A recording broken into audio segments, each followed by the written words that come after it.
Hello everyone, আমি পারমিতা। তো আজকেও আমি তোমাদের সাথে কিছু প্রশ্ন শেয়ার করব। আমরা যারা এসএলএসটির জন্য প্রিপারেশন নিচ্ছি তাদের জন্য এই প্রশ্নগুলি ভীষণভাবে উপকারে লাগবে। তো চলো শুরু করা যাক। তো আজকের প্রথম প্রশ্নে বলা হয়েছে যে স্বাভাবিক বন্টন লেখচিত্রের অপর নাম কি? Gaussian graph, option A. 2 নম্বর বলছে যে স্বাভাবিক বন্টনের লেখচিত্রের আকৃতি হলো অপশন বি ঘন্টার মতো। এখানে কি হবে? স্বাভাবিক বন্টনের যে লেখচিত্রটা আকৃতি হচ্ছে উপর করা ঘন্টার মতো। তারপরে কোশ্চেন বলছে 3 ধরনের কেন্দ্রীয় প্রবণতায় মিন, মিডিয়ান এবং মোড স্বাভাবিক বন্টনের লেখচিত্রে উত্তরটা হবে সমানুপাতিক হয়।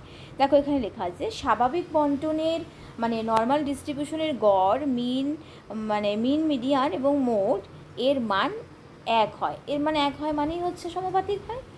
তারপরে কোশ্চেন বলছে স্বাভাবিক বন্টনের লেখচিত্রটি উত্তর হবে দ্বিপার্শ্বিক প্রতিসম।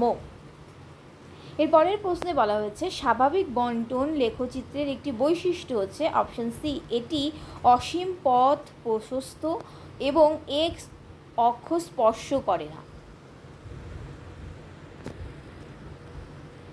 দেখো তারপরে কোশ্চেন কি বলছে স্বাভাবিক বন্টনের লেখচিত্রের ঋণাত্মক স্কিউনেস বলতে বোঝায় অপশন বি কার্ভের বাম দিক অধিক মাত্রায় আনত। দেখো এখানে কি বলছে ঋণাত্মক, এখানে কি লেখা আছে দেখো যে ঋণাত্মক স্কিউনেসের লেখচিত্রের বাম দিকে থাকে।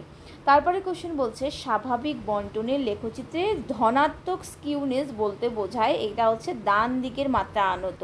এটা হচ্ছে ধনাত্মকটা হয়ে যাবে আমাদের ডান দিকে বেশি থাকে।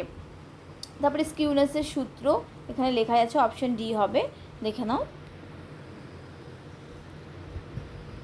এর পরের কোশ্চেনে বলছে যে বন্টনের কার্টোসিস বলতে বোঝায় অপশন বি যখন স্বাভাবিক বন্টন লেখচিত্রের উচ্চতা ও তার প্রসারের সঙ্গে আনুপাতিক হার 314 বজায় রাখতে ব্যর্থ হয়।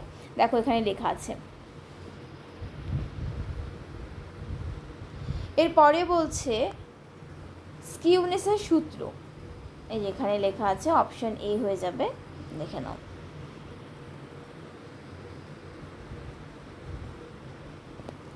এর পরের কোশ্চেনে বলছে যে বন্টনের উচ্চতা স্বাভাবিক বন্টনের উচ্চতা থেকে কম, স্বাভাবিক যে বন্টন তার থেকে কম সেটা হচ্ছে প্ল্যাটিকার্টিক লেখো। তারপরে কোশ্চেন বলছে যে বন্টনের উচ্চতা স্বাভাবিক বন্টনের উচ্চতা থেকে বেশি সেটা হচ্ছে লেপ্টোকার্টিক লেখো। তারপরে কোশ্চেন বলছে যে বন্টনের লেখো স্বাভাবিক বন্টনের লেখের অনুরূপ হয় বা সামঞ্জস্যপূর্ণ সেটা হচ্ছে মেসোকার্টিক লেখো।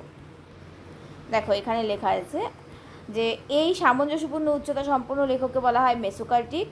তারপরটা বলছে যে এই জাতীয় লেখচিত্র বন্টন বলছে উচ্চতা স্বাভাবিক বন্টনের লেখচিত্র থেকে বেশি হয় সেটা হচ্ছে লেপ্টোকার্টিক।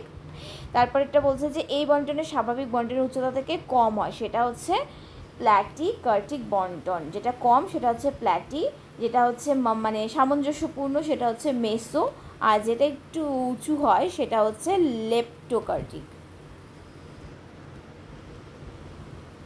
এরপরে বলছে কার্টোসিসের সূত্র লেখো। কার্টোসিসের সূত্র দেওয়া আছে এখানে, দেখে নাও।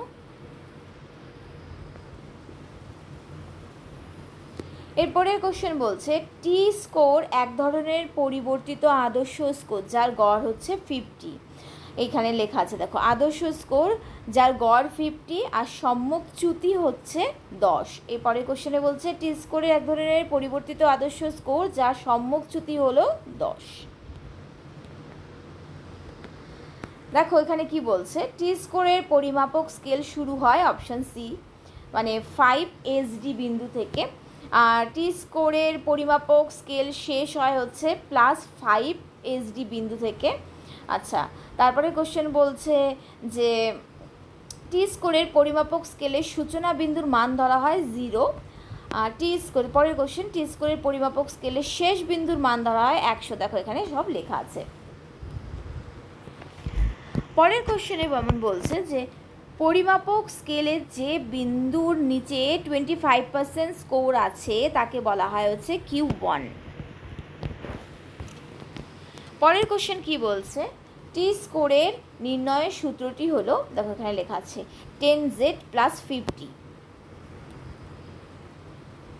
এর পরের কোশ্চেন বলছে আপেক্ষকের ম্যাথামেটিক্যাল ফাংশন এর প্রস্তাব করেন কে? Abraham D ময়ভার। 1733 খ্রিস্টাব্দে আব্রাহাম ডি ময়ভার একটি গাণিতিক সূত্র ফর্মুলেশন বা ম্যাথামেটিক্যাল ফাংশনের প্রস্তাব করেন।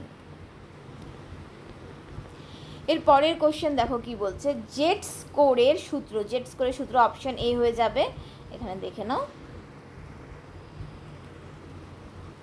এরপরের কোশ্চেন অর্থাৎ আজকে সিরিজের লাস্ট কোশ্চেন হচ্ছে স্বাভাবিক বন্টনের ক্ষেত্রে কার্টোসিসের সূচকের মান হবে 0.263। দেখো এখানে লেখা আছে স্বাভাবিক বন্টনের কার্টোসিসের সূচকের মান 0.263 থাকে। তো এই ছিল আমার আজকের কিছু প্রশ্ন যা আমি তোমাদের সাথে শেয়ার করলাম। যদি এই প্রশ্নগুলো তোমাদের ভালো লেগে থাকে, তোমাদের উপকারে লেগে থাকে, তবে অবশ্যই লাইক করে দেবে, কমেন্টের মাধ্যমে জানাবে, এবং যারা এই চ্যানেলে নতুন এসেছো তারা অবশ্যই চ্যানেলটিকে সাবস্ক্রাইব করে দেবে এবং সবার সাথে শেয়ার করে দেবে। তো যাই হোক, টাটা, চলো, থ্যাংক ইউ ফর ওয়াচিং। আনন্দ থাকবেন, আনন্দ রাখবেন।